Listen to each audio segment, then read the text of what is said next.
Maka dia pergilah ke sebuah tempat di Maghrib. Apa yang dia jumpa? Apabila dia telah sampai ke tempat terbenam matahari, dia melihat matahari terbenam di dalam laut yang berlumpur hitam. Dan dia mendapati di situ segolongan umat. Ni bukan Ya'juj Ma'juj lagi lah. Bukan lagi ni. Dia ada tiga rehlah ni yang kita nak baca ni. Dia ada 3 pengembaraan. Ni pengembaraan pertama. Zulkarnain sampai satu tempat. Saya tengok para ulama sebutkan, dia macam ni tuan-tuan. Apakah yang dimaksudkan dengan matahari tenggelam dalam kawasan berlumpur ni? Dia macam ni. Setiap orang, di mana saja dia pergi, waktu matahari nak tenggelam, maka di situlah dia nampak matahari tenggelam. Apa dia ni cakap ni? Dah lah cakap Kedah kan? Macam ni, kita duduk tepi pantai. Matahari nak tenggelam. Kita nampak matahari tu pergi mana? Masuk dalam laut lah. Okey, kita duduk di kawasan Gunung Ganang apa semua. Matahari nak tenggelam. Kita nampak matahari pergi mana? Masuk dalam kawasan gunung tu. Yang ni lah cerita Zulkarnain. Bila dia sampai satu tempat, di hadapannya adalah satu tanah lumpur. Orang Kedah panggil selut. Pernah dengar tak? Selut, tanah lembek ni. Bila sampai tanah lembek, tanah berlumpur, Zulkarnain minta semua tentera dan ulama-ulama yang pakar apa semua ni, orang profesional yang dia bawa ni, tunggu sat, kita tak boleh masuk. Kita tak boleh lalu ni, jalan ni berlumpur, tanah, tapi dia berlumpur. Nah, sama ada lumpur merah tu ataupun lumpur hitam yang macam kita tengok di sungai kan. Maka tunggu di situ. Bila tunggu di situ nampaklah matahari terbenam di ujung sana. Nampak masuk di mana? Masuk dalam kawasan tanah berlumpur hitam tu lah. Ini yang disebut oleh para ulama. Jadi melihat matahari terbenam dalam bukit, ke dalam lautan, ke dalam lumpur hitam, itu adalah berdasarkan di mana kita pada waktu itu. Kita duduk di kawasan apa?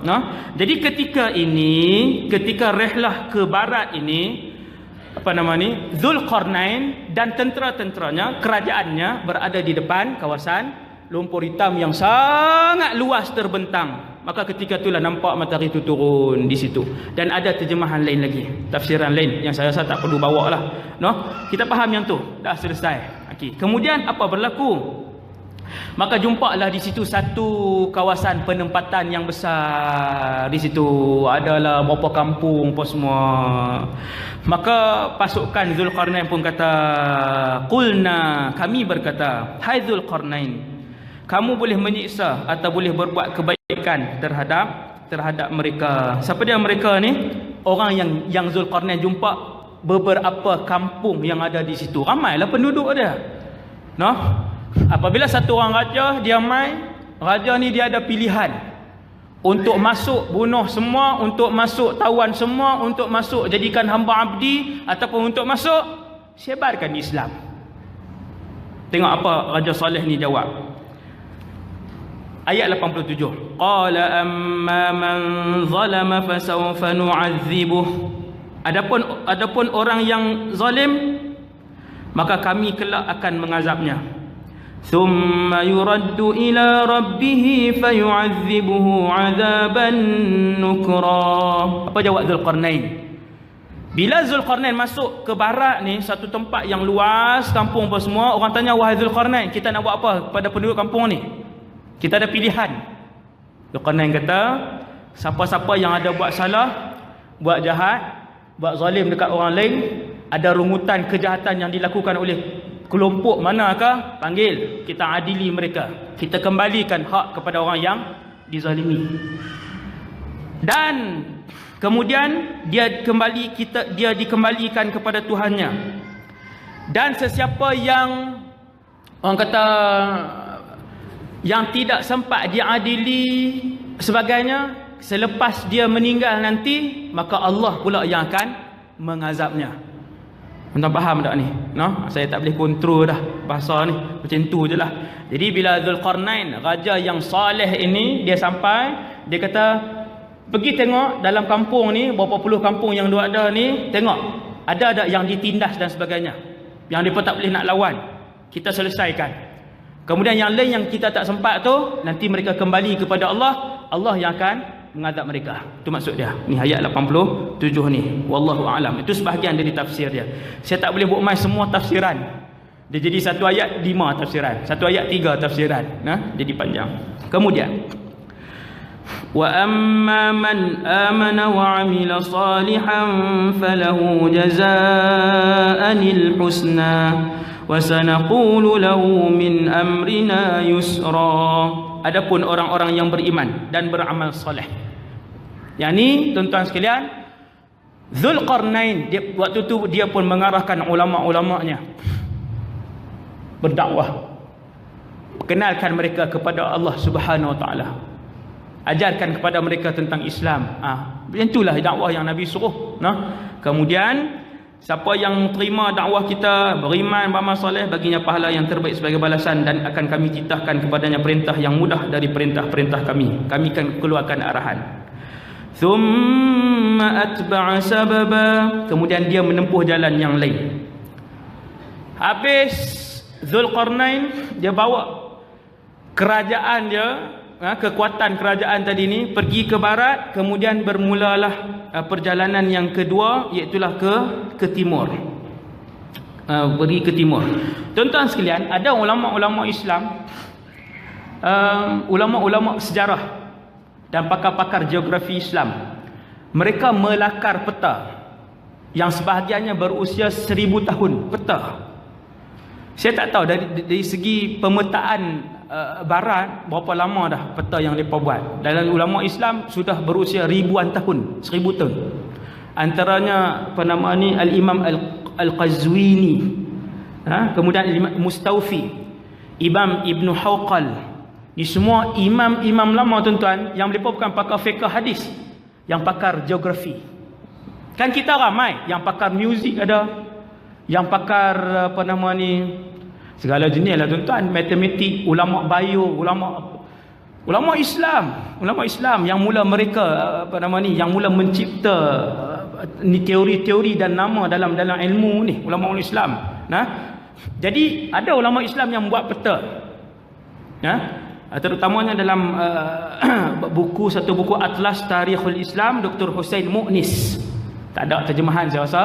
Atlas Tarikhul Islam, kalau yang boleh bahasa Arab, Dr. Hussein Mu'nis.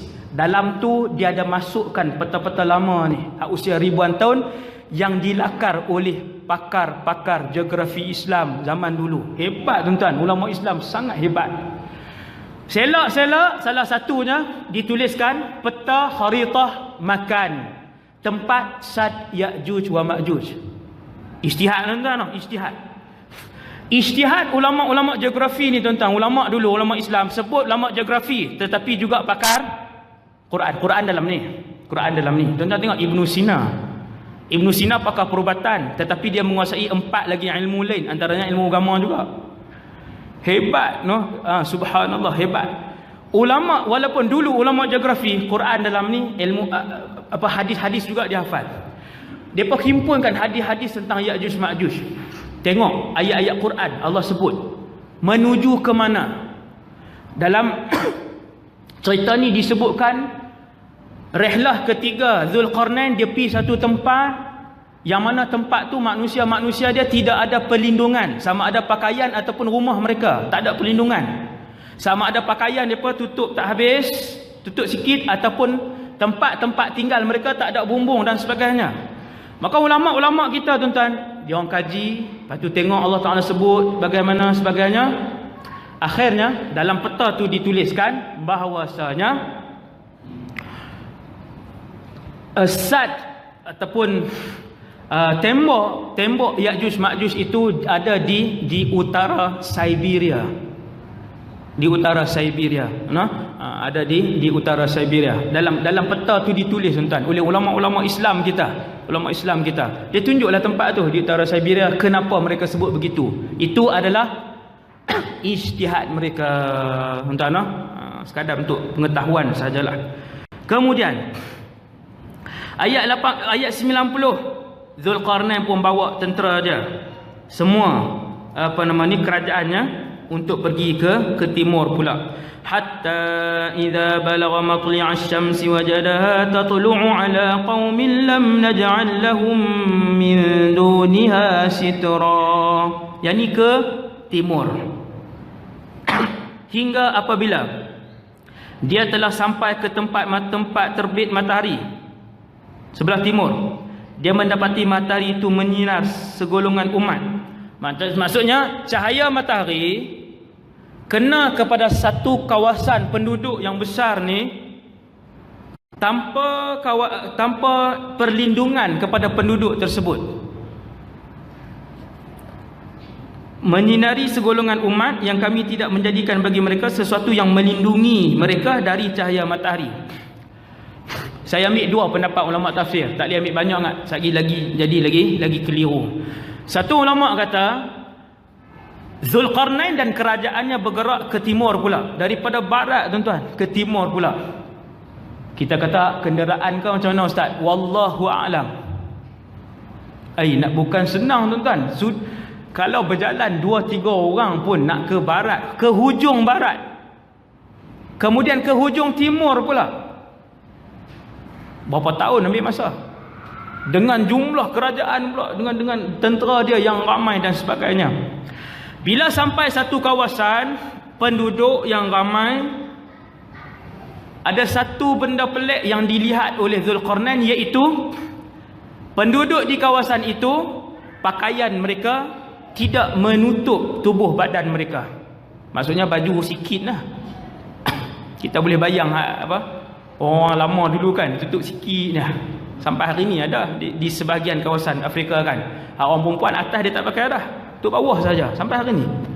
Dia tutup sikit. Yang laki-laki pun pakai yang di bahagian bawah sahaja. Ni saya tengok dokumentari ni, bukannya hak 100 tahun yang lalu, ni hak setahun dua ni, sampai ke hari ni.